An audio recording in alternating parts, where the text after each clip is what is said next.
ہر رینگنے والے کا رزق تیرے اللہ کے خزانوں میں ذمہ آئے گا.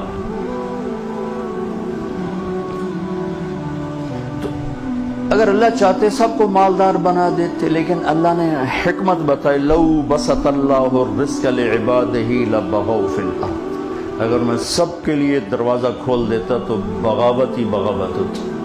میرا نام لے آنا تو ہوندہ ہی کوئی.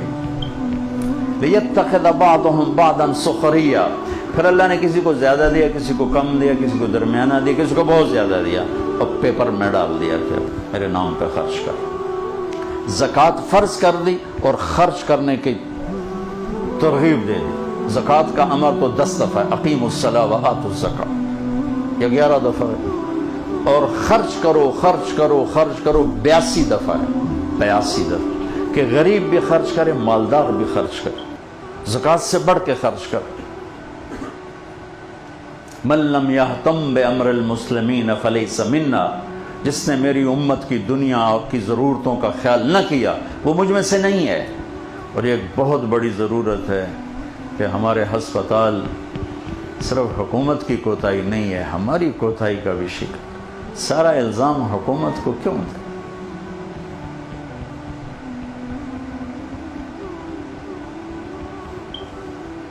اللہ نے ہمیں دل دیا ہے، درد بھی دیا ہے، دکھ بھی دیا ہے، تو اللہ کو مال لگانا پسند ہے، اور خاص طور پر مریض. حالی گلتا مکن دیو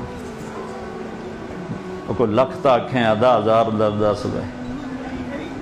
ماشاءاللہ ماشاءاللہ ماشاءاللہ ماشاءاللہ. ویسے ہی مذاق کیا، اللہ جزاک خیر. اوہو،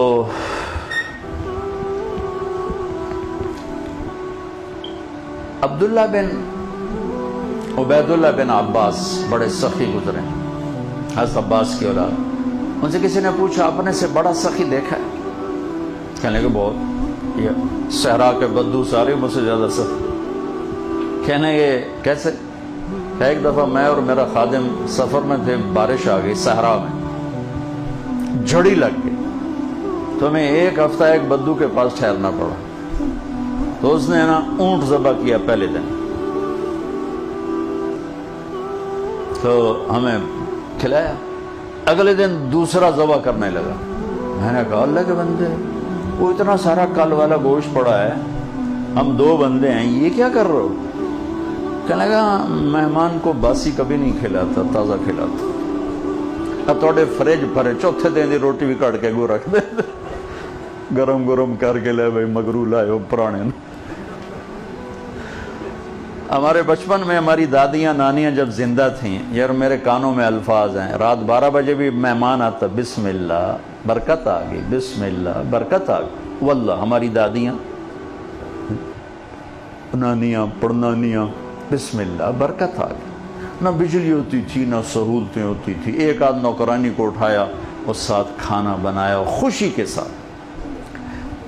اب دن کے 12 بجے بھی مہمان آ جائے، منہ اٹھا کے آ جاتے ہیں، بتائے بھی نہیں ہوتا، منہ اٹھا کے آ جاتے. اگلا اندر روٹی تو نہیں کھاو گے، پانی تو نہیں پیو گے. ہمارے دیہات کا دستور تھا، رات کو جتنے مہمان ہوتے، جتنے کچی سڑکیں تھی، رات کو بہت مہمان ہوتے تھے، مسافر پردیسی 5 10 15 20 تک تو میں نے بھی دیکھے. اور میرے والد بتاتے ہیں کہ ہماری جوانی میں 100 مہمان ہمارے ڈیرے پر ہوتے تھے. سب کو دودھ پلانا ایک ثقافت تھی. سب 100 بندے 100 نو دودھ پیمانا، چونکہ مویشی بہت زیادہ ہوتے تھے. تو وہ ہمارے دادے کے زمانے کا ایک مہمان آ گیا، چچا لال. تو نوکر ہمارا گیا دودھ پلانے اس کو. تو اس نے جب گلاس دیکھا نا، اور گلاس ہوتے تھے اتنے بڑے 3 پادا گلاس ہوتا ہے. اس نے جب گلاس ویکھیا، بھی تک کپ ورگا گلاس ہے، کہنے لگا نوکر سے پتر میں نہیں پیندا. اسے کہا چاچا کیوں نہیں پیندا؟ کہ پتر 2 تو ود پیواں تے بے غیرت بنا تے 2 تے گزارا کو نہیں جا لے جا، میں نہیں پیندا.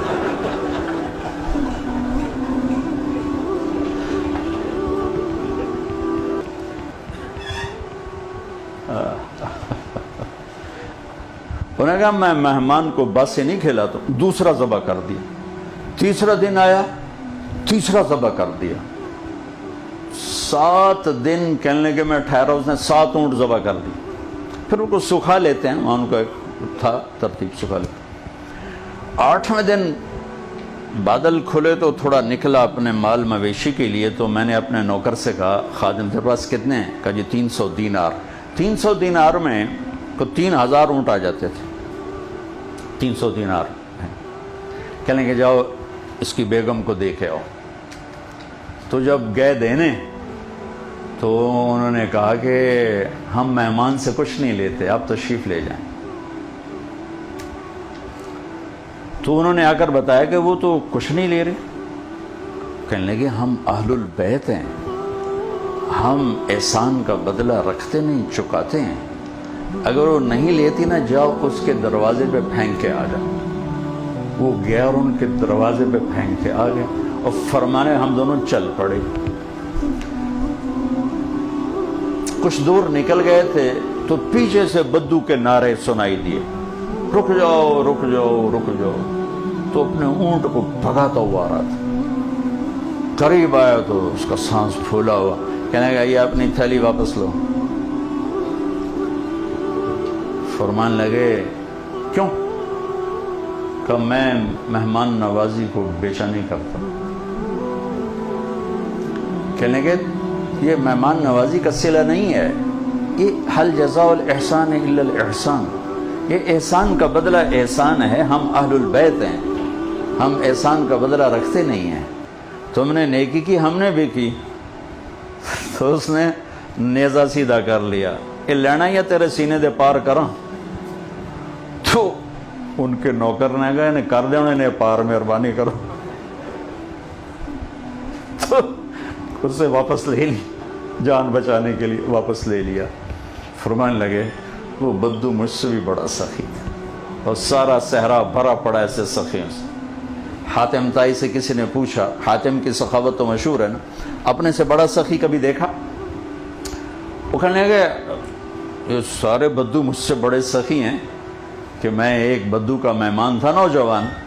تو عرب میں پورا بکرا وہ کر کے نا، وہ سجی سا وہ سامنے رکھتے اور سری بھی ساتھ ہوتی. ہمارے تو سری کو رکھنے کو اچھا نہیں سمجھا جاتا، وہاں سری سردار کے سامنے رکھی جاتی. تو کہنے کو سری کھول کے اس کا جو مغز کھایا تو میرے منہ سے نکلا نعمت دماغ، مغز بڑا مزدار بنا ہے. تو ایک دم وہ بدو اٹھا اور اس نے جلدی 4 اور سریاں تیار کر کے میرے آگے رکھ، اور ہم نے اس میں نکال کے کھایا، سو گئے. صبح اٹھا تو میں نے دیکھا کہ 4 بکریوں کے سر جدا اور دھڑ پڑے ہوئے. میں نے بدو سے پوچھا یہ کیا کیا ہے؟ کہا آپ کے منہ سے نکلا تھا کہ مغز بڑا بڑھیا ہے، تو میرا جی چاہ میں مہمان کو خوش کروں. کہنے لگے تیرے پاس کتنی بکریاں ہیں؟ کہنے لگا 5. کہ یہ ساری تو نے ذبح کر دی؟ کہاں. کہ تو کہاں سے کھائے گا؟ کہ مجھے اللہ کھلائے گا، مہمان کو خوش کرنا ہمارا ہے، ہماری ثقافت. تو سائل نے پوچھا پھر آپ نے اسے کیا دیا؟ تو حاتم نے کہا میں نے اسے 100 اونٹ دیے اور 1000 بکریاں دی. تو سائل نے کہا پھر آپ تو بڑے سخی ہوئے. کہا نہیں میں بڑا سخی نہیں، میں نے اپنے مال میں سے تھوڑا سا اس کو دیا اور اس نے سارا ہی میرے اوپر لگا. وہ تو بولا ہائے نہیں 5 ٹھوک چڑی.